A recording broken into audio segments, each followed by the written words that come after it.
Hello students, we continue with chapter 8 part 5 trigonometric identities. Earlier we have learned about trigonometric ratios of complementary angles. So again we have triangle ABC right angled at B. By Pythagoras theorem, AB square plus BC square is equal to AC square. If we divide left hand side and right hand side by AC square, we will get AB by AC whole square plus BC by AC whole square is equal to AC by AC whole square. If we look at the figure for angle A, AB is the base and AC is the hypotenuse. So AB by AC is cos A and its whole square will be cos square A. Similarly, BC by AC for angle A. BC is perpendicular and AC is hypotenuse. So P by H, it is sin square A is equal to 1. So first identity for this, cos square A plus sin square A is equal to 1. For solving the questions, it can also be used as cos square A is equal to 1 minus sin square A, or sin square A is equal to 1 minus cos square A. Now in right triangle ABC, angle B is 90. By Pythagoras, AB square plus BC square is equal to AC square. Now we are dividing both sides by AB square. So it becomes AB by AB whole square plus BC by AB whole square is equal to AC by AB whole square. Now we will discuss about angle A. AB by AB whole square is 1. For angle A, BC is perpendicular and AB is base. So perpendicular by base is tangent square A. Similarly, AC by AB will be secant A and its whole square is secant square A. So next identity will be secant square A minus tangent square A is equal to 1. Or secant square A is equal to 1 plus tangent square A, or secant square A minus 1 is equal to tangent square A. We can use it any way in the question as it is required. Now, in triangle ABC, angle B 90, by Pythagoras, AB square plus BC square is equal to AC square. Now we divide by BC square on both sides. AB by BC whole square plus BC by BC whole square is equal to AC by BC whole square. Now AB by BC, it is base by perpendicular, so it will be cot A and it is cot square A. BC by BC is 1 and AC by BC.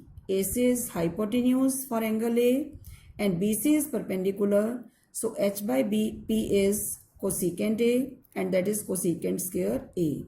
So next it becomes cosecant square A minus cot square A is equal to 1, or cot square A is equal to cosecant square A minus 1.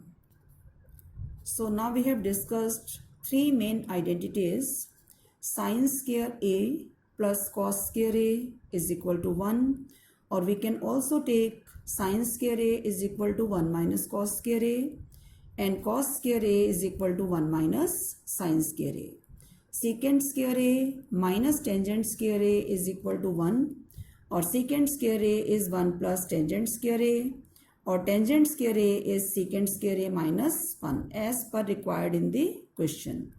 Cosecant square A minus cot square A is equal to 1, or cosecant square A is 1 plus cot square A, or cot square A is cosecant square A minus 1. So based on these three identities, we start with exercise 8.4, question number 1. Express the trigonometric ratios of sin A, secant A and tangent A in terms of cot A. Sin, secant and tangent to be converted into cot A. So we take it first by one by one. Tangent A is reciprocal of cot, so it is 1 by cot A. Very simple. Secondly, how to change secant into cot?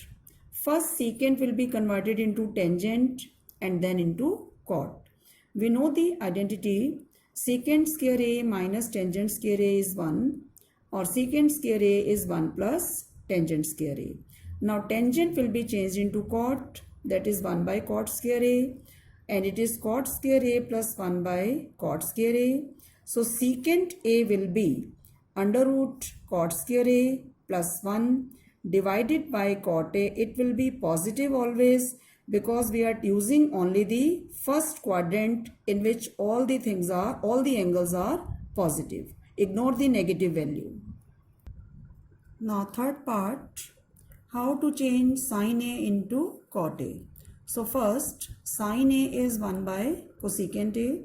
Then using the identity cosecant square A minus cot square A is 1. Cosecant square A is 1 plus cot square A. And cosecant A is 1 plus cot square A under root. So sin A in terms of cot A will be 1 divided by square root 1 plus cot square A. In this form, we can change any one ratio into the other. So let's take third question, first part. Evaluate sin square 63 plus sin square 27 divided by cos square 17 plus cos square 73. Now if we look carefully, these two angles are complementary and these two angles are complementary. So out of these two, any one will be changed and this two, any one will be changed. So sin square 27 will be changed as cos square 90 minus 27 and cos square 73 will be changed as sin square 90 minus 73. So by the formulas of complementary angle, cos square 90 minus 27 will be cos square 63 and sin square 90 minus 73 will be sin square 17. Now we use the identity sin square 63 plus cos square 63 is 1 and cos square 17 plus sin square 17 is also 1. So 1 by 1 is 1. Now second part of this question, evaluate sin 25 cos 65 plus cos 25 sin 65. Again, if we look carefully, these two angles are complementary and these two angles are complementary. So one angle will be changed. Cos theta is sin 90 minus theta. So cos 65 will be sin 90 minus 65 and sin 65 will be cos 90 minus 65. So it becomes sin 25, 90 minus 65, 25 plus cos 25 and cos 90 minus 65 is cos 25. So sin into sin, sin square 25 plus cos square 25, and using the identity sin square theta plus cos square theta, angle should be same. So it becomes 1 and that is the answer.